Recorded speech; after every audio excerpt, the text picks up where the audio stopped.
မင်္ဂလာပါ။ကိုမျိုးရေးဖိုင်ကောင်းဆက်လန်စားပြီးမှပြန်လဲကြိုဆိုပါရစေ။ဒီနေ့ကတော့ကျွန်တော်ဗာလေးပြပြီးမှလဲဆိုတော့စမတ်ကြီးလက်မှုလည်းပျောက်သွားတာကိုယ်လည်းပျောက်သွားတာပေါ့နော်။အော်ဂီလူလေးကိုထုတ်ပုံထုံလေးကိုပြမှာဖြစ်ပါတယ်။ဒါလေးကတော့ဆက်ရှိမှလည်းအဆင်ပြေပါပေါ့နော်။ကျွန်တော်ဒါ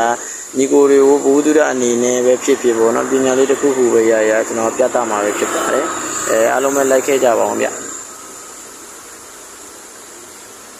ကျွန်တော်ကဒါကုတ်မှာလုံးဝပျောက်သွားပြီပေါ့နော်ကုတ်ပျောက်တာလည်းပြတယ်လက်မှုကလည်းပျောက်သွားပြီဆိုတော့ကျွန်တော်ဒီ SCU ကိုခွဲရတော့မှာပေါ့နော် SCU ကိုခွဲရတော့မှာကျတော့ကျွန်တော် SCU ကိုမီ cabinet မီးပေးပြီးခွဲလိုက်တယ်ပေါ့နော်ဒါကတော့ခွဲပြီးသွားပြီကျွန်တော်ဗီဒီယိုတွေကိုအများကြီးရှေ့မှာဆိုတော့ကျွန်တော်ကြော်ပြလိုက်တယ်ဒီကနေရာတွေကိုပဲကျွန်တော်ပြသမှာပဲဖြစ်ပါတယ်ဒါကျွန်တော်ဆရာပဲဖြစ်ပါတယ်ဒီ SCU ကိုခွဲပြီးတော့ဒါကျွန်တော်ဒီချက်ရှိမှာရှိတဲ့ auto shot ပေါ့နော်ဒီ auto shot နဲ့ဒီ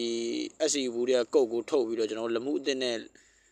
ရှိတ်ဆက်မှာပဲဖြစ်ပါတယ်ဘာလို့အခုလိုပြလဲဆိုတော့ကျွန်တော်စပြီးလေးလာတဲ့ညီကိုအတွက်ကြတော့လေစက်ကမဝင်နိုင်သေးပေမဲ့ကျွန်တော်လည်းမဝင်နိုင်သေးပါဘူးဒါပေမဲ့ကိုနောင်ချင်းကပြန်ဝယ်တဲ့ခါကျရင်လည်းပြန်ပြီးတော့အထူးတက်လည်းပြန်ပြီးလေ့ကျင့်နေကြမလို့အဲ့လိုမဟုတ်ရင်တော့မှစပြီးလေးလာတဲ့ညီကိုတွေအတွက်ဘဟုတုတအနေနဲ့ဖြစ်ပညာတစုံတရာရရှိအောင်လို့ပဲဖြစ်ကျွန်တော်အခုဆရာပြောပြတာလေးတွေကိုအားလုံးစုစည်းပြီးတော့ကျွန်တော်ဗီဒီယိုရိုက်ပြီးတော့တင်ပေးတာပါဆရာကြီးများတော့ကြော်သွားပါဗောနော်ဒါကျွန်တော်ညနေပိုင်းလေးအားတဲ့ချိန်လေးမှာကျွန်တော်လောက်ရတာဗောနော်တချို့ကများတယ်လို့ပြောကြရဗျာဒီဥစ္စာလို့တော့ကျွန်တော် SC ဘူးတဘူးခဲတိုးရတာတော့မလွယ်ဘူးဗျာနော်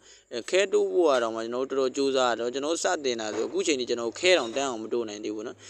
တခုခုမြန်ဒီ SC ဘူးကိုခဲတိုးတာမြန်တခုခုမြန်မှားလို့ရှိရင်ဗောနော်ကျွန်တော်ဒီ SC ဘူးတဘူးလုံးရောပဲ customer တွေကိုရောပေးရတာမျိုးတွေလည်းရှိရဗောနော်ဒါတွေကကျွန်းတယ်လို့လည်းဆရာတော့ပြောတယ်ဗောနော်အဲ့အကြောင်းမလို့ကျွန်တော်ဒီလိုအပိုင်းနေဆိုတော့ကျွန်တော်တို့မလုပ်ရဲသေးပါဘူးဒီကအယောစားလဲကြည့်ရကျွန်တော် workshop ဆရာကြီးဆိုအယောစားလဲကြည့်ရဗောနော်ကျွန်တော်တို့အလုပ်ဆိုရင်အာမခံချက်လဲရှိရကျွန်တော်တို့ယုံကြည်ဆိုအပ်လိုက်တဲ့ဘိန်းနေမှန်တယ်များကိုကျွန်တော်တို့ကတာဝန်မှုတာဝန်ခံမှုအပြည့်နဲ့လဲလုပ်ပြီးတယ်ဒါလေးဆိုတော့ဒီခဲကိုဗောနော်တေးသေးချာချာလေးကိုတိုးရဗောနော်short ကြပြီးတော့ SC ဘူးလောင်သွားတယ်ဆိုရင်လက်မှုနဲ့ SC ဘူး one set ဝယ်ပေးရရင်ဆိုရင်ပြန်ရောရတယ်ဆိုရင်လည်းမနေဘူးဗောနော်စပြီးတော့လုံနေတဲ့လေးဆိုင်ခွဲပြီးတော့လုံနေတဲ့ညီကိုတွေဆိုရင်လည်းအထူးကြည့်ပြုဖို့လဲကျွန်တော်ဒီနေရာနေပဲပြောကြားလိုပါတယ်ကျွန်တော်ကတော့ဘာမှမဟုတ်ပါဘူး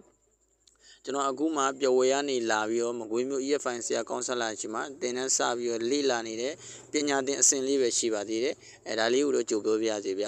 ဒီမှာဒါဆိုရင်ကျွန်တော်ဆရာခဲတို့နေရပါတော့ဆရာတို့တော့မှ